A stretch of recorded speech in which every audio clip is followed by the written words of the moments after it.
we've gone to Western news. Well, yes, K-pop news has been so slow. So slow. Like, I'm gonna need to find a new career. Like, what's my backup plan? Should I just become like a lawyer, an astronaut? What do we do? Because K-pop news is not K-pop music.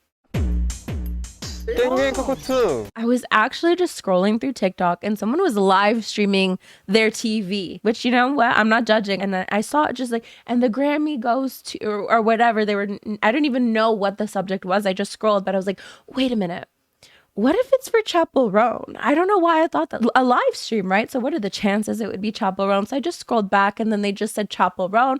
And I watched her whole speech and everything. And she talked about, you know, how record labels really need to do better for their artists, like providing healthcare, providing all those things. And naturally, I mean, people are talking about the speech in general, but of course people are associating it with what's going on in K-pop. Do you think we're gonna get a copyright claim for this?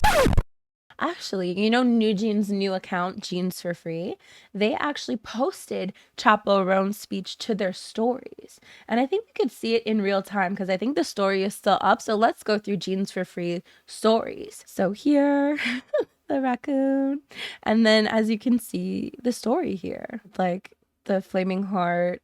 They also put a heart for Doechii as well. Yeah, it wasn't the only thing they talked about, but a lot of people were like, that's quite notable that NewJeans shared Chappell Roan's speech. Chappell Roan's speech speaking about, you know, how record labels need to offer more protection for their artists, something that NewJeans have been speaking about quite a bit. Hani went to the National Assembly to talk about something similar, right? How is Hani's case similar? Not that the cases are similar, just speaking up about record labels needing to do better for their artists. I think that's the comparison that people are making. I guess we'll have to see what comes out in the court case to see if NewJeans can relate, because it doesn't sound like they can to me. That's true though. Idols should at least be considered workers by law in South Korea. So let's just look at some responses. These are just a couple that I found. Hani from NewJeans posted this winning speech on her Insta story. I mean, I don't think anywhere it said like Hani specifically. You know, usually it would say like Hani. I think it was just Jeans for Free, but whatever. This is what she said at the National Assembly, standing up for every artist to be treated as human beings. So let's refresh our memories on what Hani said at the National Assembly. There are differences between trainee and artist contracts, but there's also something similar. It's that we're all humans. I think you're missing that part. Okay, so it's not just NewJeans stans who are talking about this Chappell speech, right? I feel like a lot of K-pop stans, I don't want to say can relate to it. I mean, I'm sure a lot of people can relate to not being treated like human beings by their employers. But I mean, a lot of K-pop stans are associating it with other groups, right? So I saw this. She said F Blockberry Creative. I've seen some people say this about Attract as well. And this goes out to K-pop companies as well. So just overall a lot of discussion surrounding this. But if you guys really want a fan war Friday, welcome to Fan War Friday. Because this did cause a fan war. And, you know, I didn't, you know, in good, true Fan War Friday fashion, this isn't well prepared and it's not Friday. So it's just like a lot of people. So I'm not going to bring fan war, like specific fandoms into it, but there's a lot of fandoms who are like, oh my God, yes, go Chappell. And then like other fandoms are like, well, didn't you say this about NewJeans? Like you're not supporting NewJeans, but you're supporting Chappell. And then it's causing, you know, some tension on Twitter, I will say. So that's the Fan War Friday, okay? I know, but it's so annoying, the hypocrisy. I'm not even a NewJeans stan, but I completely understand why they are fighting so hard. F all these companies. I hope Mr. Kevin and Miss Meisha get compensated handsomely for their contribution. Someone supporting Chappell really has nothing to do with NewJeans. The situations aren't similar because they aren't dropped. Not surprised people are fighting though. I mean, but that's not the only K-pop news that we have for today. I mean, it's not like new news, but it's like new but old news. It's stuff like we've talked about like 50 million times before, but it's being brought up again. So, I mean, well, might as well in this dry spell that we're currently experiencing. So Jisoo is releasing an album soon, as is everybody else in Blackpink, but Rosie already released hers. Well, yeah, we were just waiting for the 3 others right now. So Jisoo's album, it seems that it might have 4 songs. And, you know, people are excited to get anything at the end of the day, but the 4 songs thing, can you anticipate where I'm going with this? 4 songs allegedly. Take this with a grain of salt, because I don't actually know where people are getting the 4 songs thing. Because, I mean, if we look at her album, like, teaser thing, this is what we're seeing, right? It just looks like 1, 2, 3, 4. But then it could be 8. No, but then 1, 2, 3, 4. Are those even the titles? Like, that's the thing. I'm seeing people say it's 4 songs. So like 1, 2, 3, 4. Is that 4 songs? What does amortage mean? I don't know. I'm like, is it French? Amortage? But I don't know. I've never heard that word before. Amour montage. Oh, you know all the songs already? So I guess it's confirmed that there's 4 songs. Guys, I don't think amortage is a real word. It's French from France, so you wouldn't know. Okay, then. Only French from France is the only valid French in existence.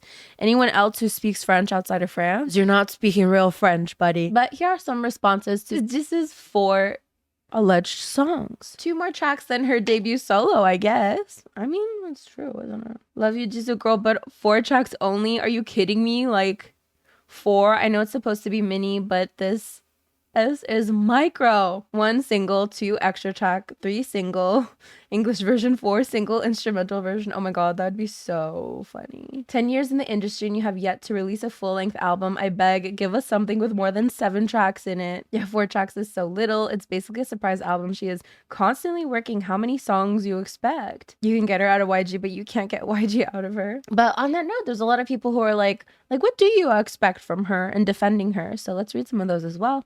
Knowing how busy Jisoo is, I'm happy that this album has 4 songs. It's beyond my expectations. Jisoo really cares about her fans to decide to release this album. The clever thing is that she chose those 4 songs to tell the story of her journey of love in amortage. Amortage. I swear to God, if any of you are still complaining on how many tracks she has in the album, don't be a brat and ungrateful fans, will you? Honestly, 4 tracks is the perfect amount, especially with all the other projects Jisoo has going on.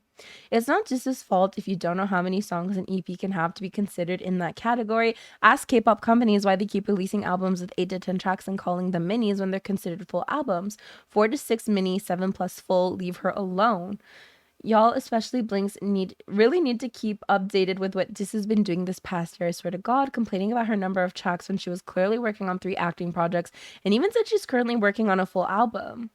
No way people are mad Jisoo is releasing 4 songs when she's been booked and busy with acting, as she established a subsidiary company and her brother's label all in 1 year. So, I mean, it's that thing, right? When fans are like, I want my idol to like rest and da-da-da-da. And then it's like, well, actually work more. I want you to work more. Personally, I'm not a fan. I know it's like so horrible to say. I'm not a fan of albums. I just don't listen to them. So to me, it really doesn't make a difference. I think 4 is actually great. I love 4. 4 is a perfect number in my opinion, but let me know what you think, honestly, in the comments. Angelina will only listen to like 1 B-side anyway, so it's totally okay. If any, like, you're lucky if I even listen to the title track. I'm sorry, but I don't like people who don't check out B-sides, but you are an exception. There's just so, I mean, it's not always the case. Like, I've listened to every single NewJeans song, do you know what I mean? But to do that for every group that you guys asked me to listen to, I cannot keep up. I just like to discover songs organically. So it's not that I'm like anti B-side. Like, if a B-side's great, I will listen to B-sides. Do you know what I mean? But I just want to like discover songs on my own and not like force myself to sit there for half an hour, or depending how long the album is, 12 minutes, and listen to songs because they all sound the same after a while to me. And like, I can't point them out. Does that make sense? So that's my issue with like sitting down and listening to an album versus like, you know, you're scrolling on TikTok. Oh my God, I hear a song. I really like it. You download the song, like you find it organically. Does that make sense? So album avoider Angelina. And I just don't have the attention span. So that's why it's always great when companies release like a B-side and they'll add like a music video or like a performance video to it. It just like keeps your attention. Like, that's so important. That is basically it for today's video. Thank you so much for joining us. Don't forget to like, comment, and share this video with friends you don't have. These are the lovely individuals who help support my channel on a monthly basis. It means the world to me. Thank you so much. As for me, I'm gonna get going, so I'll see you guys next time. Bye, everybody.